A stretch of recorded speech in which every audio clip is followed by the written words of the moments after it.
खबर election breaking में जो सामने आई है, विधानसभा चुनावों से जुड़ी बड़ी जानकारी आपको दे दें। जननायक जनता पार्टी और आजाद समाज पार्टी गठबंधन की पहली लिस्ट जारी हो चुकी है। 19 उम्मीदवारों का ऐलान किया गया है। जेजेपी और एएसपी गठबंधन की ओर से जेजेपी ने अपने 15 उम्मीदवार मैदान में उतार दिए हैं और अब देखिए किस तरह से सूची आने का सिलसिला जो है अब तेज होता नजर आ रहा है। एएसपी ने भी 4 उम्मीदवार अपने मैदान में उतार दिए हैं। उचाना से दुष्यंत चौटाला जजपा के उम्मीदवार बनाए गए हैं। डबवाली से दिग्विजय चौटाला जेजेपी के उम्मीदवार हैं।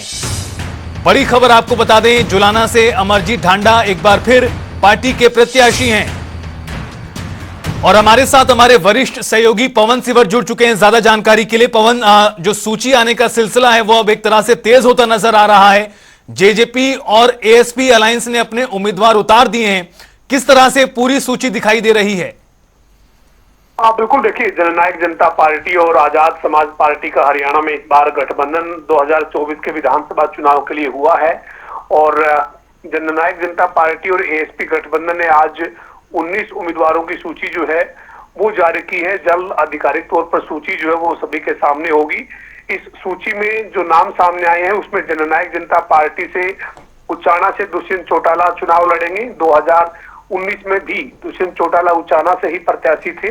दिग्विजय चौटाला इस बार जो डब्बावाली विधानसभा क्षेत्र है वहां से चुनाव लड़ेंगे। अमरजीत ढांडा जो है उनको जुलाना से पार्टी ने उम्मीदवार बनाया है और 2019 में जुलाना से विधायक अमरजीत ढांडा बने थे। एक बार फिर उन्हें जुलाना से टिकट दी गई है। इसी तरीके से राजदीप फोगाट जो है वो चरखी दादरी से जननायक जनता पार्टी के उम्मीदवार बनाए गए हैं। इसी तरह जो तमाम सूची है बाकी नामों की वो जारी की गई है और अभी ये कह सकते हैं कि नामांकन भरने की प्रक्रिया हरियाणा में कल यानी शुक्रवार को 5 सितंबर को शुरू हो रही है।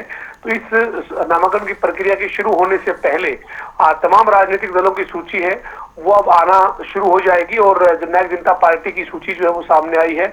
देर रात तक भारतीय जनता पार्टी के उम्मीदवारों की सूची भी आज आने की जानकारी सूत्रों से मिल रही है, लेकिन जेजेपी ने अपने उम्मीदवार जो है वो मैदान में उतार दिए हैं और साथ ही आजाद समाज पार्टी ने भी गठबंधन के 4 प्रत्याशी मैदान में उतारे हैं।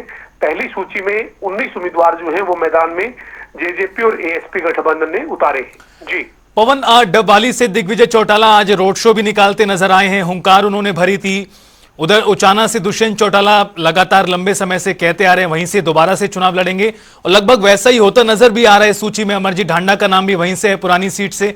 कुछ ऐसे नए नाम इसमें चौंकाने वाले क्या अभी तक देखने को मिले हैं या किसी अन्य बड़े चेहरे पर जेजेपी ने दांव चला है, ऐसा कुछ नजर आता है? बिल्कुल, देखिए, जो नाम सामने आए हैं उसमें जो साडोरा विधानसभा सीट से जननायक जनता पार्टी ने सोहेल को जो प्रत्याशी बनाया है, इसी तरीके से अटेली से आयुषी अभिमन्यु राव जो है उनको उम्मीदवार जो है वो जननायक जनता पार्टी ने आज जो बनाया है और जगाधरी से अशोक कुमार कश्यप को जेजेपी ने प्रत्याशी बनाया है। तो ये ऐसे नाम हैं जो एक तरह से नए चेहरे हैं जिनके ऊपर पार्टी ने आज जो है वो दाव लगाया है। नलवा से वीरेंद्र चौधरी जो हैं उनको पार्टी ने उम्मीदवार बनाया है। तो जननायक जनता पार्टी ने कई नए चेहरे जो हैं उनको मैदान में उतारा है और पुराने चेहरों की बात करें तो दुष्यंत चौटाला खुद उचाना से जो है वो एक बार फिर मैदान में उतरे हैं। अमरजीत ढांडा को जुलाना से पार्टी ने प्रत्याशी बनाया है। तो ये जो एएसपी और जननायक जनता पार्टी का गठबंधन है उसके 19 उम्मीदवार जो है वो आज उनकी सूची जारी हुई है। दुष्यंत चौटाला ने पहले से ही घोषणा की हुई है 5 तारीख को पहले दिन ही नामांकन भरने की जो प्रक्रिया शुरू होगी उसमें वे उचाना विधानसभा से अपना नामांकन दाखिल करते हुए नजर आएंगे। 5 तारीख को कल दुष्यंत चौटाला जो है वो एक रैली करते हुए, रोड शो करते हुए नामांकन जो है वो दाखिल करेंगे। जी पवन, एक और सवाल, अब कहा जा सकता है कि डब्बाली की जो सीट है जहां से दिग्विजय चौटाला मैदान में उतर रहे हैं उस सीट पर मुकाबला और भी ज्यादा रोचक होता नजर आएगा, क्योंकि इस सीट पर पहले भी हैवीवेट उम्मीदवार मैदान में उतरे हैं और अब एक बार फिर ये सीट हाई प्रोफाइल या हॉट सीट बनती नजर आ रही है। बिल्कुल, देखिए, डब्बावाली विधानसभा क्षेत्र जो है उसका एक तरीके से राजनीतिक तौर पर चौटाला गांव के साथ सीधा संबंध है और यही वजह है कि यहाँ पर चौटाला परिवार से या फिर चौटाला जो गांव है वहां से उम्मीदवार जो है वो लगातार मैदान में आकर चुनाव जीतते रहे हैं। इस बार कांग्रेस के जो उम्मीदवार हैं, जो पिछले चुनाव में उम्मीदवार थे और अब विधायक हैं, अमित सिहाग, वो भी चौटाला परिवार से ही हैं और जो 2019 में वो विधायक वहां से बने थे। और एक सबसे बड़ी बात जननायक जनता पार्टी की सूची में इस बार ये भी है कि नैना चौटाला जो है वो इस बार चुनाव नहीं लड़ती हुई दिखेंगी, क्योंकि पहली सूची में उनका नाम नहीं है। नैना चौटाला 2019 का चुनाव बारडा विधानसभा, चौटाला डब्बावाली विधानसभा क्षेत्र जिसकी हम बात कर रहे हैं, यहाँ से विधायक बनी थी। 2019 में उन्होंने अपना विधानसभा क्षेत्र बदलकर बारडा से वो चुनाव लड़ी और चुनाव जीती थी। लेकिन इस बार बात जो डब्बावाली है वहां से दिग्विजय चौटाला जो है वो मैदान में उतरे हैं। यानी 2014 में इसी सीट पर दिग्विजय चौटाला की जो माता है नैना चौटाला, वो विधायक बन चुकी हैं। इस बार 2024 में यहाँ पर 10 साल के बाद जो है वो दिग्विजय मैदान में आए हैं। तो ये जो वो सूची जारी हुई है जननायक जनता पार्टी और आजाद समाज पार्टी के गठबंधन के उम्मीदवारों की। और अब देखना यही है कि आने वाले दिनों में किस तरीके से पार्टी के जो उम्मीदवार सामने आए हैं दोनों दलों के गठबंधन के, वो अपने प्रचार में आगे बढ़ते हुए दिखेंगे।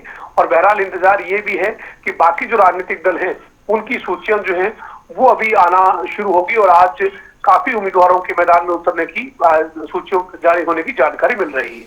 जी चलिए, बहुत बहुत शुक्रिया आपका पवन इस पूरी बातचीत और जानकारी के लिए। तो आपको बता दें कि जेजेपी और एएसपी अलायंस ने अपनी पहली लिस्ट जारी कर दी है और इन दोनों पार्टियों की पहली लिस्ट में 19 नाम शामिल किए गए हैं, जिसमें से 15 उम्मीदवार जननायक जनता पार्टी के हैं, 4 प्रत्याशी एएसपी पार्टी के हैं। बेहद महत्वपूर्ण खबर आपको बता दें हरियाणा विधानसभा चुनावों से इस वक्त की जुड़ी हुई, जहां अब जो सूची आने का सिलसिला है, उम्मीदवारों के नाम और चेहरे हैं वो अब एक तरह से सार्वजनिक होते नजर आ रहे हैं। इससे पहले इनेलो और बसपा अलायंस भी अपनी सूचियां जारी कर चुके हैं और इस कड़ी में अब जेजेपी और एएसपी ने भी अपनी पहली लिस्ट सार्वजनिक कर दी है।